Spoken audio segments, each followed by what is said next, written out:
Okay, so we're going to dive into a project with a claim that is, well, it's massive. The idea is to tackle some of the world's biggest problems, and it all starts with a simple snack bar. This is the BarNess Miracle Bar, and its mission, it goes way, way beyond just nutrition. I mean, that's a huge question, right? It sounds almost impossible. Can one single snack bar actually make a real dent in a problem as big as global hunger? Well, this project says yes, it can, and they believe they have the actual blueprint to make it happen. And this image, it really gets to the heart of the whole thing. We're looking at a chest filled with what looks like gold bars, but this isn't just some clever marketing. It's a really powerful metaphor for the entire system they're trying to build. So let's break it down. How is this treasure chest of snack bars supposed to change the world? So the whole mission is built on what they call a gold standard, and it's designed to attack two huge problems at the same time. Not just the lack of food, but also the lack of financial stability. And here's the key thing to understand. This isn't just about charity. The project sees two problems that are totally connected. First, nutritional insecurity, the need for reliable food, but also financial insecurity, being locked out from any way to create real wealth. The plan?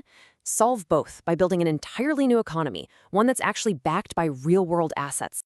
Okay, so this whole economic engine, it's all powered by one physical product. So let's get into it. What's actually inside this miracle bar? When you look at the recipe, it's all about simplicity. It's built on just 5 wholesome natural ingredients: dates, oats, cacao, peanuts, and sesame seeds. And this focus on simplicity, it also makes it accessible. All the ingredients are halal and kosher compliant, so it's ready for a global community from day one.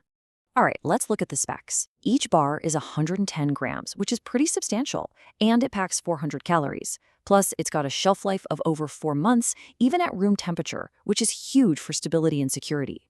These aren't just random numbers. They establish this as a tangible, really well-defined product that's ready to be produced at scale. Okay, so we've seen the bar. Now, how does that one little bar become the whole treasure chest idea we saw earlier? This is where the product becomes part of a much bigger system for security. So this 24K treasure chest, it's not just a clever name. It's basically a unit of security. Each box has 60 of these miracle bars. You do the math. 400 calories each, that's a total of 24,000 kilocalories. That's designed to be a vital food supply for 2 weeks. And the gold foil wrapping just drives that metaphor home. This is a real, tangible asset for your well-being. And this is absolutely crucial to how the whole thing works. It's a hybrid system. It's split right down the middle. A full 50% of all the bars they make get distributed on a charitable basis to feed the hungry. That tackles the immediate need for food. The other 50%, that's what drives the sustainable business model. But, for this to be more than just a one-time charity drop, it has to be a self-sustaining economy. The business side has to work. And that's all powered by what they call the 5-element flywheel, the engine that makes this entire ecosystem go. Okay, this might look complicated, but let's walk through it because this is the engine of the whole project. Think of it like 5 gears that all turn each other. First up, you have todaysultimate.com. That's the economic driver. It handles the business side and, this is so important, a real estate investment trust that backs the whole system's value with actual land. Then there's ARQ18, which is like the vehicle for delivering services. The charity part is handled by the BarNess QIon Foundation, and all of this is supported by a community hub called clubqil.com and an academic and leadership arm called balfourdeclaration.net. The whole point is that each part makes the other stronger. So if all those different parts and websites sound like a lot, this analogy really helps pull it all together. The whole system is designed to start out like a local community garden, right? Where people work together and everyone shares in the benefits. But the ambition is to scale that model up into a global franchise, all while keeping that community spirit at its heart. Now, this whole thing isn't just a big idea on a whiteboard. There is a concrete, multi-phase plan to take this from a concept and make it a global reality.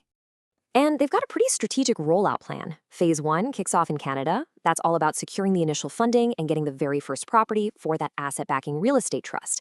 Phase 2, they move to the UAE to set up all the necessary financial instruments. And finally, Phase 3 is all about scale, finding a manufacturing partner to make these things in huge numbers. And get this, when they talk about mass production, the numbers are just staggering.